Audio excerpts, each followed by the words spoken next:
El 18% de tu cuerpo es carbono.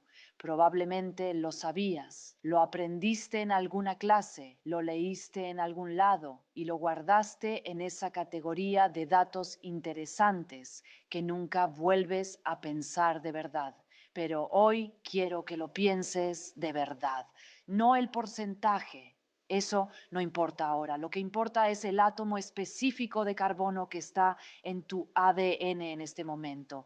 Ese átomo concreto, real, físico. ¿Dónde estaba hace 1000 años? ¿Hace 100 millones? ¿Hace 10.000 millones? Porque tuvo que estar en algún lado. Los átomos no aparecen de la nada, no se crean, no se destruyen, se mueven, se reorganizan, pasan de un lugar a otro y ese átomo tuyo tiene una historia que empieza mucho antes de que existiera la Tierra, mucho antes de que existiera el Sol, mucho antes de que existiera cualquier cosa que reconocerías como familiar. Aquí está la forma en que me gusta plantear esta pregunta. No eres un ser biológico que contiene carbono. Eres carbono que en algún momento de la historia del universo aprendió a pensar. Eso cambia la pregunta completamente. Empecemos por lo que ya sabes, porque hay algo importante que señalar sobre eso.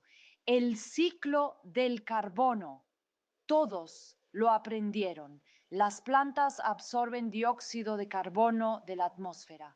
Usan la luz del sol para convertirlo en glucosa. Los animales comen las plantas. Los animales respiran y devuelven CO2. Los organismos mueren, se descomponen. El carbono regresa al suelo, al agua, al aire. El ciclo continúa. Eso es correcto. Ese ciclo ocurre, pero describe algo muy específico: cómo el carbono se mueve entre organismos vivos y la atmósfera de este planeta. No explica de dónde vino el carbono. El ciclo biológico presupone que el carbono ya existe, ya está ahí, ya está en la atmósfera, ya está en los océanos, ya está disponible. La pregunta que el ciclo no responde y que raramente alguien hace es: ¿y antes? Antes de que hubiera plantas, antes de que hubiera atmósfera, antes de que hubiera océanos líquidos, antes de que existiera la Tierra, ¿dónde estaba el carbono? Esa es la pregunta real, y la respuesta empieza en un lugar donde la mayoría de la gente no esperaría buscarla. El universo empezó sin carbono. No es una exageración dramática, es física. En los primeros minutos después del Big Bang, el universo estaba extremadamente caliente y denso. Las condiciones permitieron algo llamado nucleosíntesis primordial, la formación de los primeros núcleos atómicos. Y lo que se formó en esos primeros minutos fue casi exclusivamente hidrógeno y helio, con trazas pequeñísimas de litio. Eso es todo. 2 elementos y medio, si quieres ser generoso. Carbono, cero, no existía. El universo comenzó sin él. Piénsalo. El elemento que forma la base de toda vida conocida, el elemento que constituye el 18% de tu masa corporal, el elemento sin el cual no existirían proteínas, ni ADN, ni células, ni nada que podamos llamar vivo. Ese elemento no estaba en el universo original. Entonces la pregunta se vuelve urgente.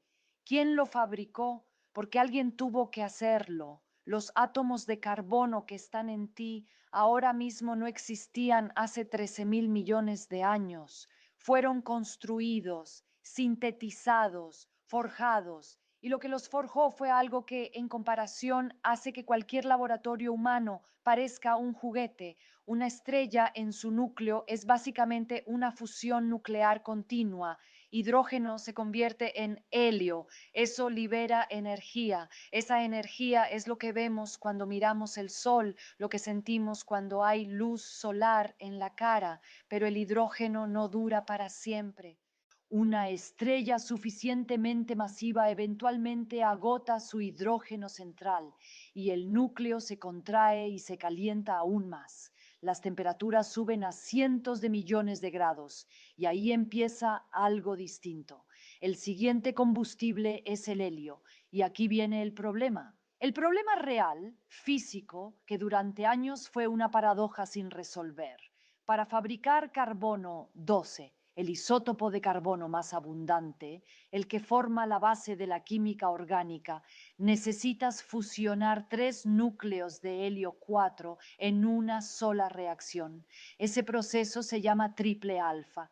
¿Y cuál es el inconveniente? Que la probabilidad de que 3 núcleos colisionen en el mismo punto al mismo tiempo es ridículamente baja, casi imposible. Las estrellas deberían producir cantidades mínimas de carbono, cantidades que no alcanzan para explicar por qué el universo está lleno de carbono, por qué la vida existe, por qué tú estás aquí, y sin embargo, el carbono existe. Tú existes, entonces algo está mal en el cálculo. En 1953, un astrónomo llamado Fred Hoyle hizo algo inusual. Usó el hecho de que existimos como argumento científico. El razonamiento fue así: los humanos existimos, estamos hechos de carbono, por lo tanto el universo produce carbono en cantidades significativas. Por lo tanto, debe haber algún mecanismo que hace que el proceso triple alfa funcione con mucha más eficiencia de lo que la física básica predice. Por lo tanto, el carbono 12 debe tener un estado energético específico, una resonancia que facilita esa reacción. Hoyle predijo la resonancia antes de que nadie la hubiera medido.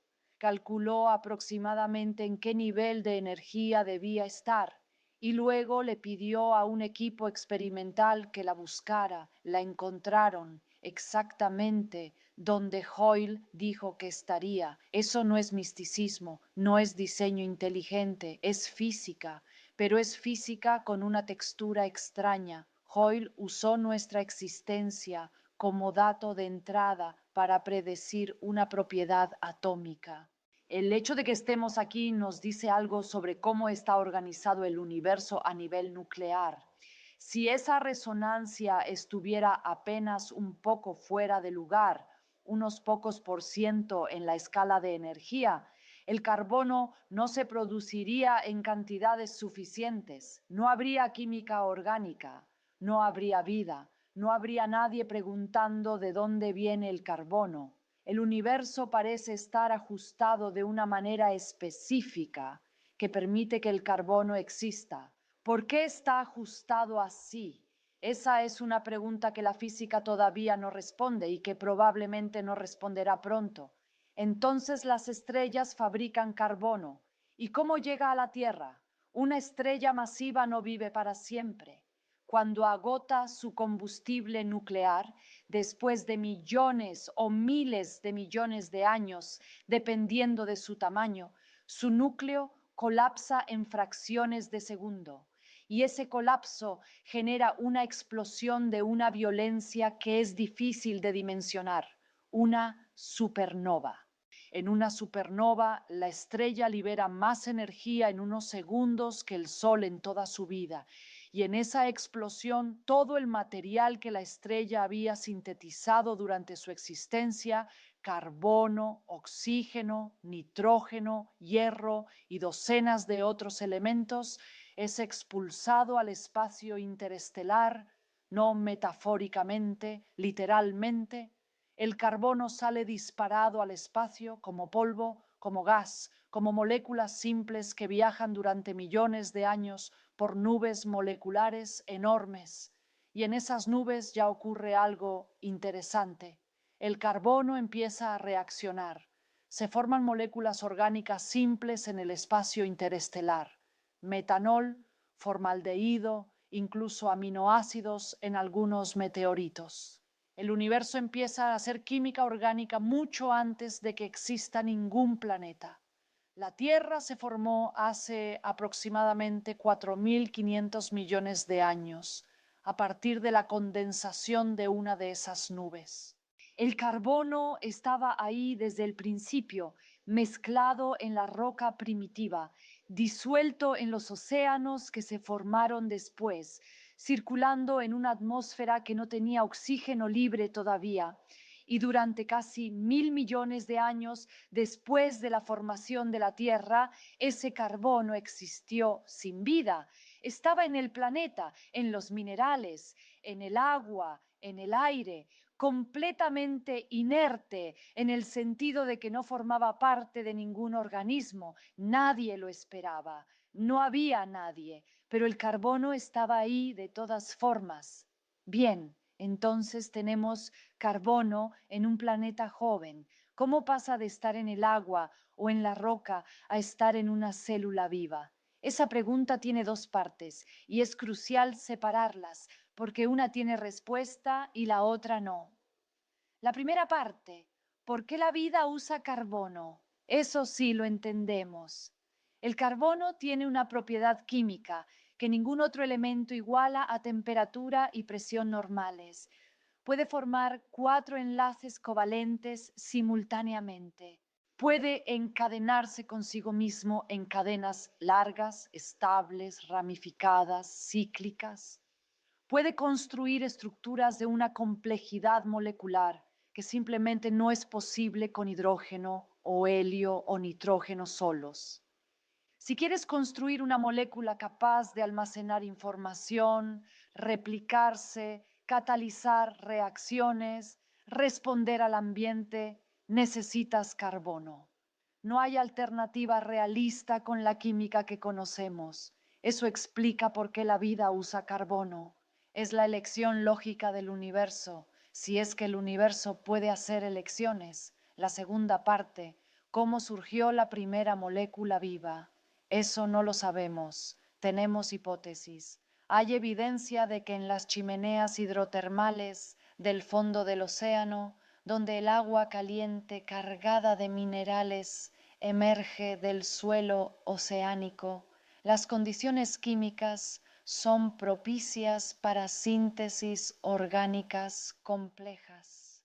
El experimento de Miller y Urey en 1953 demostró que si mezclas los gases de la atmósfera primitiva y les aplicas energía eléctrica, se forman aminoácidos espontáneamente.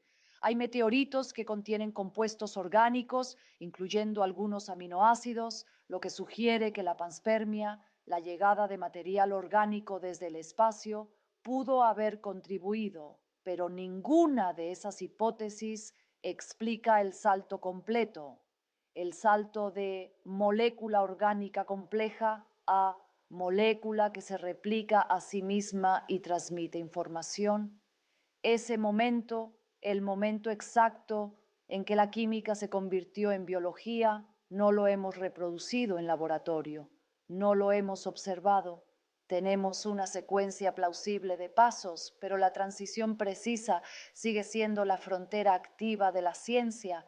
Eso no es una falla de la ciencia, es una honestidad de la ciencia. Hay cosas que sabemos muy bien y hay cosas que todavía no.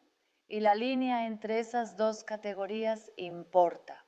Volvamos a ti, a tu cuerpo, ahora mismo. Cada átomo de carbono en tu tejido tiene una historia de miles de millones de años. Algunos de esos átomos estuvieron en el océano primitivo. Algunos estuvieron en las primeras células procariotas que aparecieron hace unos 3.800 millones de años. Algunos estuvieron en plantas, en dinosaurios, en otros humanos que vivieron y murieron antes que tú. El carbono circula, siempre ha circulado. Lo que llamamos tú es una configuración temporal de átomos que han pasado por incontables formas antes y pasarán por incontables formas después. Hay algo más. Tienes carbono 14 en el cuerpo ahora mismo. El carbono 14 es un isótopo radiactivo que se forma continuamente en la atmósfera superior cuando los rayos cósmicos bombardean el nitrógeno. Ese carbono 14 entra en la cadena alimenticia, llega a tu cuerpo y decae lentamente, con una vida media de 5.930 años. Eso es lo que permite la datación por radiocarbono. Los arqueólogos pueden fechar materia orgánica antigua, midiendo cuánto carbono 14 le queda. porque saben exactamente a qué velocidad decae. Tu cuerpo, en este momento, contiene ese mismo reloj. Eres, entre otras cosas, un instrumento de medición del tiempo cósmico. Yo lo sé de forma personal, aunque en un sentido distinto. El carbono en el papel de mis cuadernos de laboratorio, esos cuadernos que todavía existen en París, guardados en cajas especiales porque siguen siendo radiactivos. Ese carbono viene del mismo origen que el carbono en cualquier persona que esté viendo este video. La misma cadena, las mismas estrellas, el mismo proceso triple alfa que casi no funciona, pero que funcionó y siguió funcionando hasta llegar aquí. No hay distancia real entre el carbono de un cuaderno de 1903 y el carbono de un cerebro humano en 2026. Son el mismo elemento, con la misma historia de fondo. Déjame decirte cuál era realmente la pregunta. No era ¿de dónde viene el carbono? Esa pregunta tiene respuesta de las estrellas, de supernovas, del proceso triple alfa, del polvo interestelar que formó la Tierra. La pregunta real es más incómoda. ¿Qué tan improbable es que existas? El proceso triple alfa casi no funciona. Y funciona porque hay una resonancia en el carbono 12 que nadie diseñó, pero que estaba exactamente donde necesitaba estar. La Tierra quedó en la zona habitable de su estrella, ni demasiado cerca ni demasiado lejos, por dinámica orbital, no por intención. El carbono en el océano primitivo dio un salto de química a biología que todavía no sabemos explicar completamente. Cada uno de esos pasos era contingente, podría no haber ocurrido, y sin embargo ocurrió. No voy a darte una respuesta filosófica sobre eso, no es mi estilo, y tampoco creo que haya una respuesta que cierre la pregunta. Lo que puedo hacer, lo que la ciencia puede hacer, es describir la cadena de contingencias sin adornarla. Eres el resultado de una secuencia de eventos físicos que empezó hace 13.800 millones de años con un universo sin carbono, pasó por la muerte de estrellas que nadie conoció, por reacciones nucleares que casi no ocurren, por un planeta que quedó en el lugar correcto, por química que se convirtió en biología de una forma que todavía estamos tratando de entender. Y en algún punto de esa cadena apareciste tú, capaz de rastrear hacia atrás cada uno de esos pasos, capaz de hacer la pregunta, no somos polvo de estrellas en sentido poético, somos polvo de estrellas en sentido literal, físico, verificable, y la diferencia entre el polvo y tú es que tú sabes de dónde vienes. Eso ya es suficientemente extraño, más que suficiente.